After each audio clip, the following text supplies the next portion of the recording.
Thank you for being you're my friend.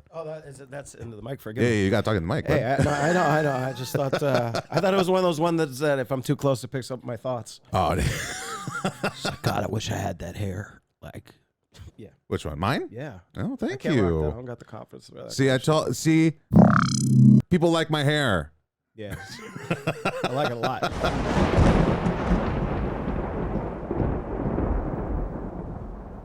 What's up, everybody? Welcome to a brand new episode of the Horror Bin Podcast. Get your legends ready. We have a very, very old school episode today, a very old school movie for today. Bringing it with us, entering into the pod, we got Mike Menendez. Well, Mike, thank you so much for being on here. But I know we talked extensively. We tried to figure whittling down and figuring out what movie to do for this one. You had a few good selections. Yeah, well, the thing was, and just to get into I know you want to ask my experience with horror movies. Yeah. So I used to work at Blockbuster, like in 2009, for about like 4 months. And what was great is that Blockbuster, you could have like 2 rentals at a time. Mm-hmm. Like they gave you 2 free rentals at a time if you worked at Blockbuster. Right. And I was the kind of guy that I'd get the 2 free rentals and I'd watch them that night. So like, for instance, I watched the Sopranos. The first time I watched The Sopranos was way after it had ended. And I watched it 2 DVD sets at a time until I finished it in like 2 weeks. Nice. So that you remember when the DVD sets, each box would have like 6 episodes or whatever, you know. And then once I got done with like stuff like The Sopranos, I would go to the horror section. And I would just find these very weird titles. So the one that I originally wanted to do was this one called Shrooms. Right. Which is just about a bunch of kids in Ireland, I believe, that take shrooms and they all start getting murdered like in the middle of nowhere. It's like countryside. It's like a really beautiful looking film. Yeah. It's just insane as a plot. Because everyone's on shrooms, so like the constant thing is like, oh, is what we're seeing real? And that, unfortunately, that is what takes me out of it most of the time. So then I kept thinking back, and I was like, oh God, what movie did I started to go through Tubi, and I clicked on, and I was like, oh my God, Urban Legend. I own that movie. Yeah. I owned it. I rented it from Blockbuster when I was a kid, and I liked it so much that I bought it at a bargain bin for like $2.99, and I owned it for a long time. It was just there was just something about it I really liked at the time, and it was partly because I was like a horny boy, and like most of the women that you have crushes on or anything like that, they appear in these type of movies like Scream and I Know What You Did Last Summer, and the Nev Campbells, the Jennifer Love Hewitt's, those types. And yeah, Urban Legend was a movie that I forgot for a long time. And then I remembered it recently because I also love going on Tubi and going to the slasher section and clicking on random titles, just random ass titles. I just like the worse the title, the better. Just like, Mother's Day 2. I'm like, that sounds awful. I want to watch that. And I was reminded Urban Legend, and then I rewatched it. I was like, oh my God, this person's there, this person's there, this person's there. Yeah. And we'll get into all that. But yeah, that's why I picked it. Yeah, you already said it. I mean, today's episode, we're talking about Urban Legend from 1998. Real quick, let's have a look at the trailer. All right. Last week, we discussed folklore. Today, we get more specific. This is what we call an urban legend. You got Robert Englund, Rebecca Gayheart, Jared Leto, Pop rocks and soda. Joshua Jackson. Voila, still alive. Mr. Brooks, please. He's gonna explode! Somebody call 911! They are the legends we've... And then the music. I love the fun music. Tara Reid. Yeah. We've all told. Guy and a girl, and they're parked out in the woods. Michael Rosenbaum. And the girl starts to hear these scratching noises. It's her dead boyfriend hung from a tree. I feel like they took the trailer music from American Pie. It's just it's too jovial for how many people are about to be murdered. All of them in this, they're like the worst 90s teens ever. Yeah. Like in terms of personality and everything. Now the music switches. She could have been any one of us. What if there is a lunatic on campus? What is he gonna do next, huh? Maybe put spider eggs in Bubblicious? The idea of an urban legend serial killer. It's a stretch. The call's coming from inside the house. Could it be an urban legend? And I love Michael Rosenbaum, but man, is he really trying to play Unlikable? not so much unlikable, but like really trying to play that Stu from Jamie Kennedy from Scream, or you mean Matthew Lillard? Matthew Lillard from Scream. I think he's trying to be more Jamie Kennedy. Maybe both. I think maybe both. A combination of both. The abandoned fraternity. Urban legend. Have you heard the one about the microwave? This part. That was by far the big, and we'll talk about that in a second. For those of you who don't know what's in the microwave, it's not bagel bites as the instrumental will tell you. It's more like beagle bites. Oh no! It wasn't a beagle, but it was It's a dog. Yorkshire Terror is what it is. But yeah, for those that don't know, like I said, Urban Legend, released in 1998, directed by James Blanks and written by Silvio Horta. Yeah, so I found this out really quick before you move on. Silvio Horta is, as you know, I'm Cuban American from Miami, Florida. I did saw this. He is Cuban American from Miami, Florida. He went to Coral Gables High School, which is my mother's high school. Oh, my mother's older than him, and then he goes on to create Ugly Betty. Which, if you watch this movie, that's why tonally it just doesn't match up. No. Like at all. The dialogue just doesn't match up at all. And then, unfortunately, he's no longer with us. He did pass away. He passed away a couple of years ago. But yeah, I found that and I was like, oh my God, a Cuban American guy, someone from like where I'm from and my culture wrote this thing. Yeah. You'll love to see it. And like we said, star-studded cast in this whole thing. Got Jared Leto, Alicia Witt, Rebecca Gayheart, Michael Rosenbaum, Tara Reid, Joshua Jackson, Robert Englund, Loretta Devine, Julian Hitchens, who plays, as it says in the cast, weird janitor. Yes. But you might recognize this guy who played Death in Supernatural. Brad Dwarf is in it. At the beginning, Chucky's the voice in it. Of Chucky. You got Chucky. You got Frank. You got Freddy Krueger. You got Death. You got Freddy Krueger. Well, do you know who the main character's roommate is? She did.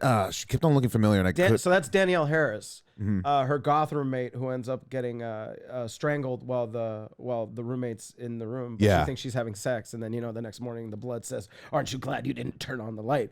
Danielle Harris is the little girl that Michael Myers is trying to kill in Halloween 4 and 5. Really? Yeah. Yep. I did not know So that. that's what I really love about the cast is that there's this like weird balance of horror royalty, teen heartthrobs, and then one person who is way too good to be in this movie. Yes. And I think we're on the same page. Are we on the same page with who that is? Let's say at the same time. It is. It is 1, 2, 3. Joshua Loretta Jackson. Devine. Goddamn. Okay, Jesus Christ. Joshua Jackson is definitely not too good in this. I think he's in the wrong role. I do think he's in the wrong role. He is. He's one of those characters where you're like, yeah, for sure, he's gonna be one of the first people killed. But yeah, no, I agree. Loretta Devine does seem out of place in this whole. I think she's too good to be in this movie. She's way too good, and that unfortunately speaks to just how little jobs black women were being offered, especially in the 90s. In mainstream. Like I knew her, but that's because I was a fan. Like I knew that she was the original lady in Dreamgirls in the 70s on Broadway. Oh yeah, yeah. Tears the house down. Yeah, I knew her from like all the TV shows she had done, like Different World, stuff like that. It's like I had already known her as royalty, but to see her in this movie, I was like, why does she to play such a somewhat bit part? I mean, she ends up she's the hero of the entire movie. She gets the one up on the killer and everything. Yeah, that's honestly my favorite part is that she's the hero, and they very much set up from the moment you see her where she's playing with her gun watching Coffee with Pam Grier, and she's practicing just like saying freeze and everything like that. Like it's clear that she's going to be like this weird blaxploitation character in the middle of this Beverly Hills 90210 slasher thriller, and that's what makes it funny. Yeah, that's what makes it really funny, because there's other attempts to be funny in this movie that are just fall flat. Just flat, like when Joshua Jackson hits his beat up car and the Dawson's Creek theme song comes on. It's like it's like that's such a cheap joke. Unless you're watching it during the time when it came out, that joke probably hit a bit harder at the time. But like we watching, I'm like I had to like look back and be like, oh yeah, he's in Dawson's Creek. That's right. Yeah. I forgot that. Yeah. But yeah, Loretta Devine, I did enjoy her in this, and having that like final like one-liner. So the killer's just like, who do I kill first? Any, mini, miny, boom, mo. Bitch. Me and my brother always used to laugh at the end when Rebecca Gayheart is doing her big speech, why she did all the murders and everything. Oh yeah. And then when Loretta Devine comes in and she's Alicia Witt is getting her liver stabbed because she's about to get her liver taken out. Loretta Devine says, "Freeze!" She goes, "Get against the wall, you loony psycho bitch." Me and my brother, we always would rewind. Psycho bitch. You loony psycho bitch. Me and my brother would always rewind that over and over again and just laugh because right after the next line is her putting her hand on Alicia Witt going like, "It's gonna be okay, sugar." Just like that back to back is just so amazing. But but to speak to a point of how bad it was for black women to get any work in Hollywood in the 90s. There's a sequel to this movie. Oh, there's two. Yeah, it's Urban Legend's Final Cut. Yeah. And there's only one person from this movie that reprises their role in the next movie. Loretta Devine. And that's Loretta Devine. Yeah. She's a new security. She's still the same security guard at Dude, another just college full of clueless white people and overly educated, underthinking white people. While we're on the subject of white people too, the backstory that she has, what's her name? What's the character's name? Natalie. That Natalie has in terms of like her having that record of her and her friend played that urban legend prank on the guy. The with gang high beam initiation. Yeah. Yeah. And then the fact like, we got on from probation. I'm like, white women. Yeah. Of course you did. Oh man. And it's only fair though that the killer ends up being another white woman. Oh yeah. Whose big plan is not only to get revenge, but it's also, and at the end of my grand plan, I'm gonna fuck I'm Jared gonna Leto. fuck Jared Leto. That's her reward. Which, by the way, that's the ultimate white woman serial killer ambition. Just like, I'm gonna get everything I want done professionally, and then I'm gonna bang a movie star. I was on board with a lot of this until she was like, I'm gonna have Jared. His name's not Jared Leto in the movie, but it frankly should be Jared Leto. Yeah. I mean, okay. I will say, young Jared Leto, 90s Jared Leto, maybe early 2000s Jared Leto, as an actor, enjoyable, a little more engaging. He not as pretentious as we know him now. No, but here's the thing. Also, just not as good because. Oh no, God no. Because the thing is that I remember. You remember when he does the clap when after she makes the like, I'm gonna get Paul, Jared Leto's character, and he comes in going, great. Just amazing plan, and basically trying to turn it on her. Like, I know you're a psycho, but I still love you. So when she looks at him and he goes like, yeah, we're great. We can be together. Just give me the gun.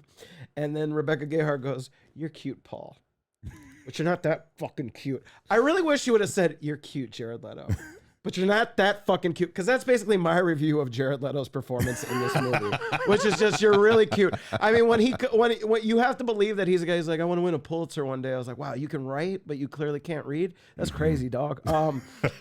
That's why I frankly would have switched Jared Leto and Joshua Jackson. Yeah, I agree with that.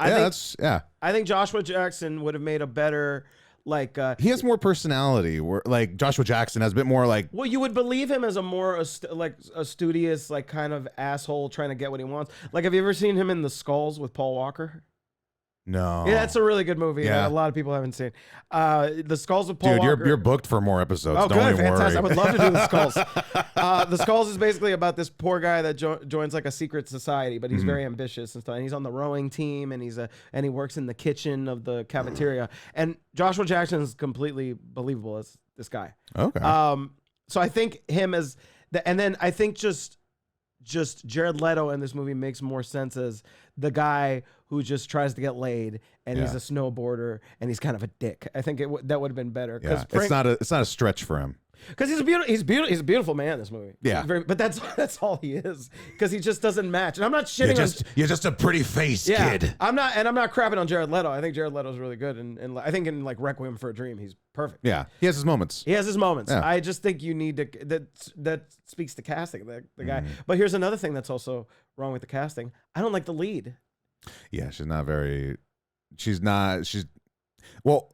Originally, so these were the other people that turned down the leading role: Reese Witherspoon, Yeah. Jennifer Love Hewitt, Uh-huh. and Melissa Joan Hart. Okay. I think probably Jennifer Love Hewitt would have been a better fit for this, and maybe But Reese Witherspoon would okay, have been my but- second choice Yeah, I think over what's her name, Alicia Witt. Yeah, I think Alicia Witt was just was not. She just was not very good. She probably should have been like the girls. Like if there was like she probably should have been the first girl that got killed. yeah. Mancini, because Mancini, the actress that plays the first girl that got killed, she's supposed to be like the Drew Barrymore. Mhm. She's not likable at all. I don't care No. about it. I mean, she's like mistreating a guy with a speech impediment and stuff like that. Just Yeah. completely, And we get it. It's Brad Dwarf. It's Brad Dorff again. He's So, creepy. we understand, but it's but- just like I feel nothing for her when the axe goes through the window. I was just like, just one less crappy person on the road. Yeah, and with how much, like violence, and a lot of it's implied violence too, because like there's very Well, it has little. to be implied because Rebecca Gayheart swinging around an axe for. Yeah. Well, there's a part where Tara Reid's getting chopped up. Yeah. And if you look, the axe is clean. Yeah, the axe The axe is clean on the third strike. Oh yeah, no. And then to which I was like, wait, or is this gonna be like? Because again, I didn't know anything about this movie going in. Right. I'm thinking like, dude, is Tara Reid gonna be one of the killers? Like for real? Like, is that why we're not seeing this right now? I was like, really? And then Loretta comes in and like sees like that hand all bloody and kind of fucked up, and it's just, oh my god. But I mean, like, not that I need gore, not that I need like to visually see the violence happening or anything. But when you're not showing even like the hint of it, it leads me, especially in a slasher movie, it leads me to believe like, okay, maybe that person's probably involved. Because I remember you texted me being like, let me know who you think it is. That's a great point. Yeah. Because at no point, like Scream, they overly set up that like it could be anybody. It could be anybody, and then This one- Billy gets stabbed, and then he says later, "No, it's corn syrup." It's Yeah. like, okay, what I saw was bullshit. And then with this one, until like we started getting to the halfway point, I didn't start even suspecting really anybody. I'm like, I don't know who it could be. I don't know who it is. Nobody's putting any effort to be suspicious. Yeah. For me. Last person I thought was going to be Brenda. Gayhart's character. Actually, I think the last one would have been Loretta Devine, even though that would have been the best what one. a twist. That would have been the best one. and I would have loved that she just said said a Foxy Brown line as her motive, just like because you crackers had to go, because you crackers had to go, some shit like that would have been great. What would you say best kill in this movie for you? Oh, honestly, I think it's the spikes with the Dean? The Dean. Yes. Because I think the thing about a good kill is that it makes us think about it like when we're in our life. Mm-hmm. Like I think we've all been in a garage with those spikes and we thought to ourselves, "Oh my god, it must be terrible to get impaled by those spikes if you ever get caught under it." This guy gets run over and spikes. In spikes. Well, After his heels are cut. Yeah, his heels are cut because the guy's under the hood of the car. Another urban legend, and then he runs him over with the spikes and everything like that. And it's just it's amazing. It's great. It's best death. I wish we got to see how Robert Englund dies. Yeah, we didn't get to see how he died. You book Robert Englund, you kind of want to see him either kill or be killed. Yeah, in something. It's only fair. You've seen him kill so many people. Yeah, yeah. Was there ever an urban legend that you were always like, I gotta be on my toes about? Like especially if it's at night, I will look in the back of my car. The gang high beam initiation was one that Really? Especially because I've done a lot of cross country road trips and everything like that. Yeah. I get kind of weirded out when anyone's like flashing their high beams at me or anything like that. Or like if someone's on the road and they're if it's just us two and their lights are out, I'm just like they know their lights are out. I'm not gonna flash them or anything like that. That's the one that always scares me the most. Just like yeah, I'm like because I do believe that one is real. I think people have been killed for less on the road. Oh yeah, 100%. Yeah. But yeah, and that's one of my favorite things to talk about what I like about the movie. The idea of someone murdering people according to urban legends. Mm-hmm. I love that idea. It's a great idea. It's almost Yeah. like Seven, like where Seven is just about, It's all like based on its deadly sins and everything. Yeah. there's something very cool about that. And if it was executed properly, there's another world where and it comes out like maybe before Scream and is not doing. That's where it really probably got hurt. Well, the it tried to most be is- just like Scream. That's the problem. It tried to be just like Scream. And it's not anybody's fault. It's, the guy was like an NYU student that was working at Nordstrom. He just wanted to sell a damn script. Yeah. And then the director was like a first-time director that had made a short, and he, so they probably just wanted to just do what worked already, as opposed to like Seven. You got David Fincher, who's been already he directed Alien 3, I believe, and then he had done a bunch of music videos with Madonna and everything like that, like a real artist. So he understood the aesthetic that he had. Yeah. Like Seven is easily messed up in another person's hand. Oh yeah. Yeah. So I love that idea of someone getting killed according to urban legends. That's great. An aesthetic. Yeah, the I aesthetic. like is a killer with some some style. Yeah, with some style. Well, speaking of style, theoretical style, no visual aesthetic style. I hate the killer just in an oversized parka. hated that so much. Yeah. The coat, no real signature weapon or nothing. Just an axe. Just a run off the rack coat. Yeah. The hood just pulled. The only time you ever see any hints of a face is they're driving and you just see the eye. Just the eye. Just the eye poke out. Just like, I gotta keep an eye Yeah. on the road. It's just a person. It's just you remember Ralphie's brother from A Christmas Story. He's just got way too much. Where he's just that's basically the killer. It's Ralphie's little brother. It's like, come on, you guys, I gotta come back here, you guys, come on. It's just and in the next one, Urban Legends Final Cut. I don't know if you've seen it. no. They at least try to do a mask. It's like a fencing mask. Okay. It's like someone's killing everyone behind a fencing mask, and it's not good either. No. But at least they try. Yeah. Because the thing about things like Scream and Halloween is like they're great thriller-wise. But they got an iconic look. They have an iconic aesthetic. Yeah. And it's just a really cool mask. You see somebody in that mask, even though it is a William Shatner mask, an altered William Shatner mask. Yeah. Now that is Michael's mask. Yeah. Michael wears the jumpsuit. Chucky's the doll. Jason has the hockey mask. Blah blah blah blah blah blah blah. Everybody has that signature look. This one, right when it first shows the killer and everything, I'm just like, I'm not invested in this character's like you said, aesthetic. And I think the director knew that, because one of the next movies he directs later on is called Valentine. It's about people getting killed on Valentine's Day. Oh, okay.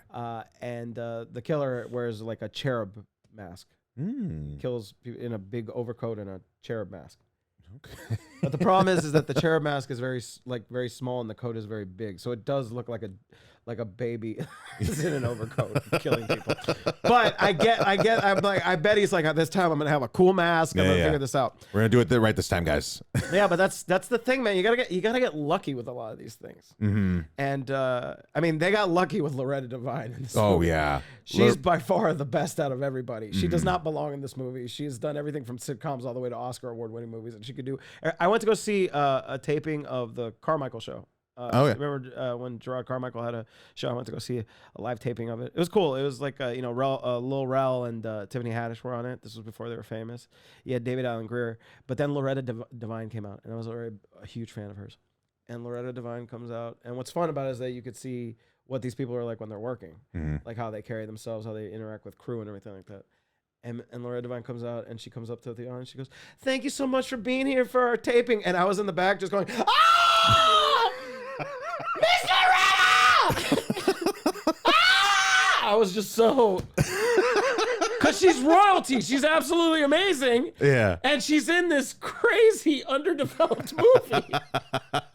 And then she's in the next one too, because she needs the check. It's sad that she needs the check. She's working.